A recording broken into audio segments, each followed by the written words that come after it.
तारिणी तोंडावर नाही तर थोबाड फोडे ना। रेखा असं काही करू द्यायची नाही मी तुला। अगं आई आहेस की वैरीण, तुझ्या मुलीच्या भल्यासाठीच सांगते ना ती। तारिणी सांग, सत्य काय आहे ते सांग, घाबरू नकोस। कौशिकी मॅडम, तुमचा भाऊ कॉलेजमध्ये काय काय प्रताप करायचा हे तुम्हाला नसेल माहिती। मी तुम्हाला आज सगळं सांगते। कॉलेजमध्ये लेक्चर्स बंक करणं, कॅन्टीनमध्ये जाऊन टाइमपास करणं, ह्या सगळ्या तर खूप छोट्या मोठ्या गोष्टी येतो, पण तुमचा भाऊ मुलींची छेड काढायचा,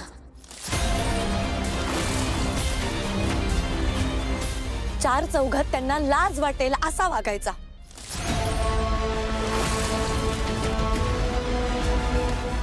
इतकंच नाही त्यांच्या भावनांशी खेळायचा, त्यांना ब्लॅकमेल करायचा, जेणेकरून त्यांचा होकार मिळवता येईल।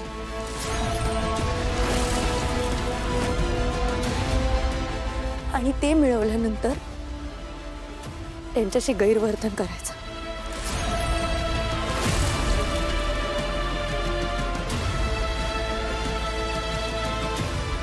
आणि मित्रांमध्ये त्यांचे किस्से रंगवून रंगवून सांगायचा।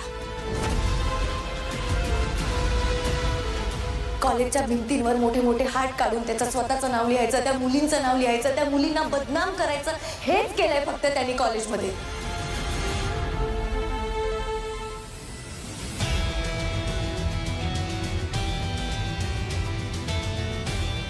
नाही, माझा युवराज असं कधीच करणार नाही। नाही, मला मान्य आहे एकेकाळी त्याची मित्रांची संगत होती, ती वेळोवेळी घरी यायचा, पार्ट्या करायचा, पण हे सगळं मला माहितीये कारण युवराजने स्वतः मला हे सगळं सांगितलंय। आणि मला या गोष्टीची खात्री आहे की युवराज कुठल्याही मुलीबरोबर गैरवर्तणूक करणार नाही। त्यांना त्रास होईल असं अजिबात वागणार नाही, कळलं? तुमचा काहीतरी गैरसमज होतोय तारिणी, उगाच कोणाचं काहीतरी कोणाचं ऐकून नाही आत्या, हे सगळं तो माझ्यासोबतही वागलाय कॉलेजमध्ये असताना। आणि म्हणून अख्ख्या कॉलेज समोर मी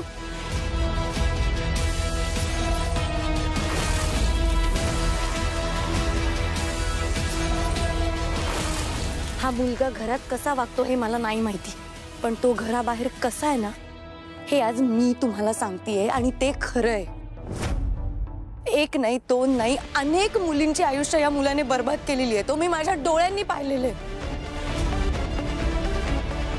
आणि जर एवढंच असेल ना तर निदान स्वतःच्या सेल्फ रिस्पेक्टसाठी हा मुलगा आता काहीच का बोलत नाहीये? आणि भीती तर त्याच्या चेहऱ्यावर दिसतीच आहे।